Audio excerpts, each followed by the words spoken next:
Welcome everyone to a discussion that's really making us think about the future of our digital selves.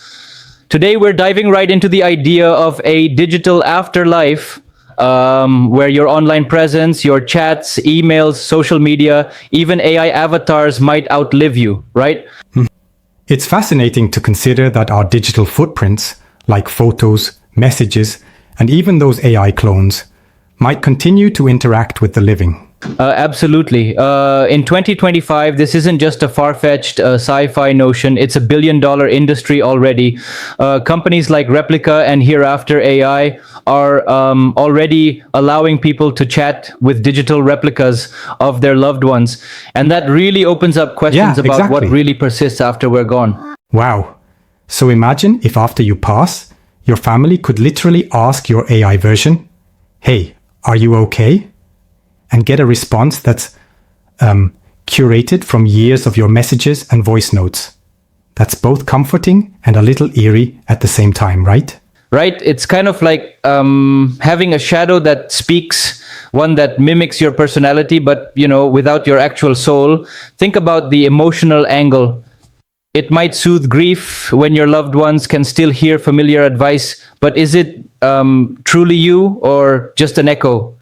I get that. And then there's the legal and ethical side to this whole puzzle. Who really owns that digital self when you're not there anymore?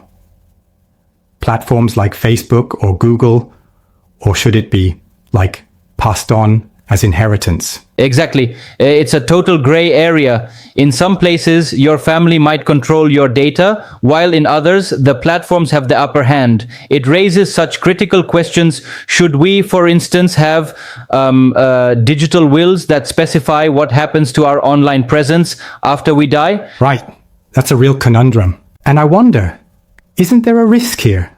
I mean, if we depend too much on these digital remnants, we might be left confused about what really defines us as human beings.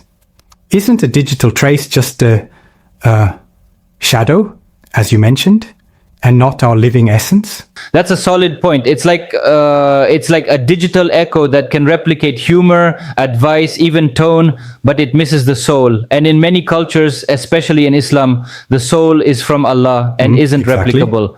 So then, it becomes not only a technological frontier, but also a deeply philosophical debate.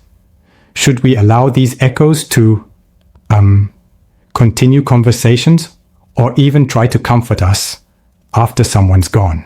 Yes, and this conversation is urging us to think practically too, setting up digital wills, designating legacy contacts, and really pondering what digital boundaries we want.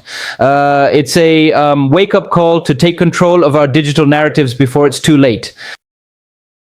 Yeah, absolutely. I guess the bigger question remains, is it a beautiful evolution of memory, or just a digital delusion that might complicate genuine grief? Exactly. And that's where each of us has to decide. Do we want a digital presence that lingers as a comforting memory, or do we prefer the finality of silence? It's a choice about legacy and identity in this modern digital era. Very thought-provoking indeed. This discussion really makes you think about our future in a whole new way. In our fast-moving world, even how we handle death is evolving. Absolutely. So whether you're setting up a digital will or questioning these ethical boundaries, remember that in 2025, death no longer means digital silence unless you decide it so. Stay curious, and until next time.